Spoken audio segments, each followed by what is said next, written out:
A brief description of analytical would be that we seek objective understanding coming from data and facts.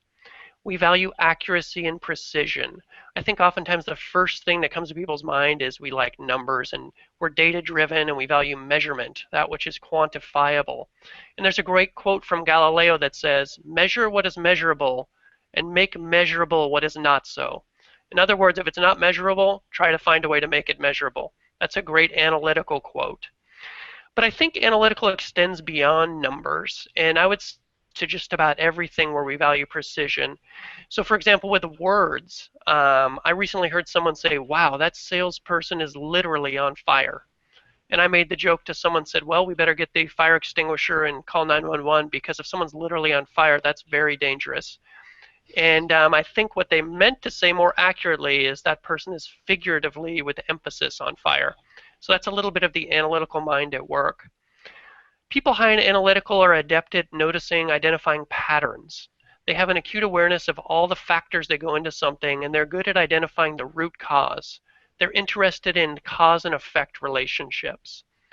Another great word for analytical is essence. So those who analytical seek the essence of a subject.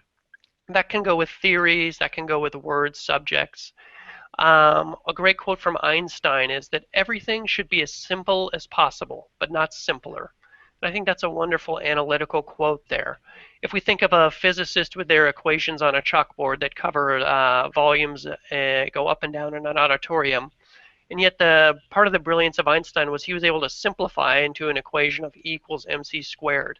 So I think the analytical mind tries to boil things down to their essence. Another word is objective. Analytical values the objective more than the subjective of opinions. And in some cases, that can be a dispassionate approach. So that would be a word that I would use for analytical. Another word might be skeptical. And I think there's such a thing as a healthy skepticism.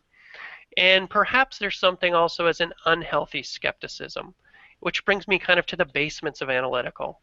I think one of the basements of analytical is that people often feel like you're questioning them as if you don't trust them.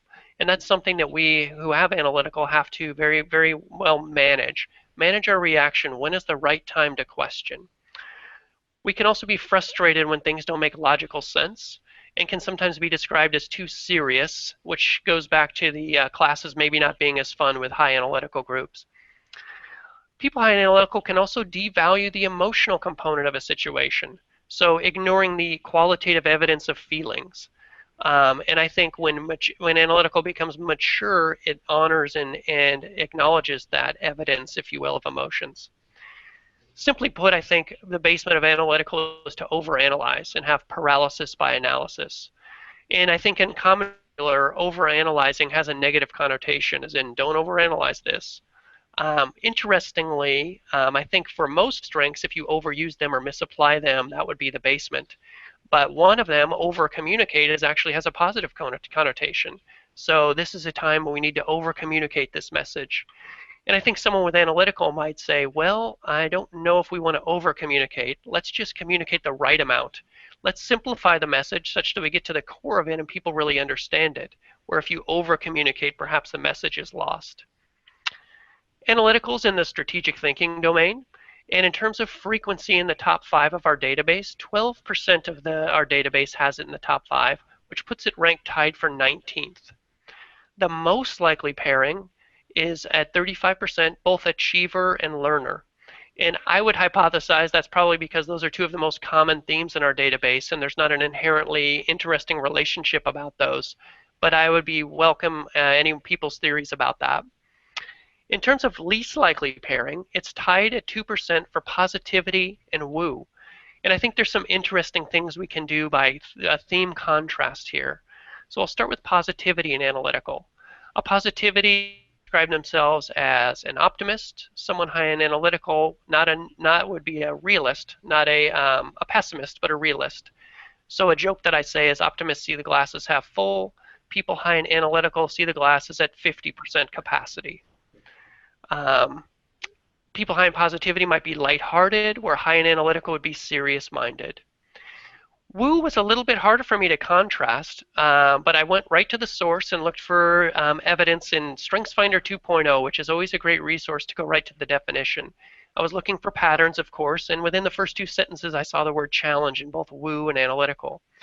For woo it said, you enjoy the challenge of meeting new people and getting them to like you. So there's that word challenge.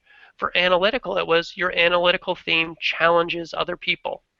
So I think if you have woo and your goal is to get people to like you, there's probably a bit of a contrast by challenging them right away. That may not be the fastest way to win them over is to challenge them. Another contrast would be connectedness and analytical.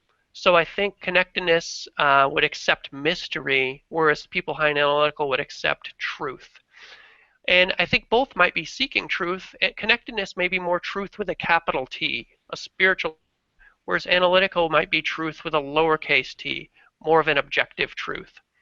The final and most common contrast would be empathy and analytical. So empathy leads with the heart and emotion, analytical with the head and with logic.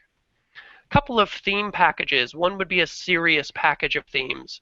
People high in deliberative are serious about risk. People high in responsibility are serious about commitments.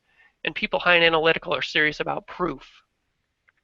Another one might be a sorting package. So people high in strategic intuitively sort possibilities. People high in focus would sort priorities to find that top priority. And people high in analytical might sort realities, or they might sort evidence to find the one true reality. If I were to say who would be a fictional character who would symbolize analytical, I was going to say Spock or Data from Star Trek because they were purely logical and they didn't have the emotion, but I didn't want to appear like a Trekkie and appeal to only my analytical friends, so I'll use Sherlock Holmes, who is perhaps a more well-known and popular figure.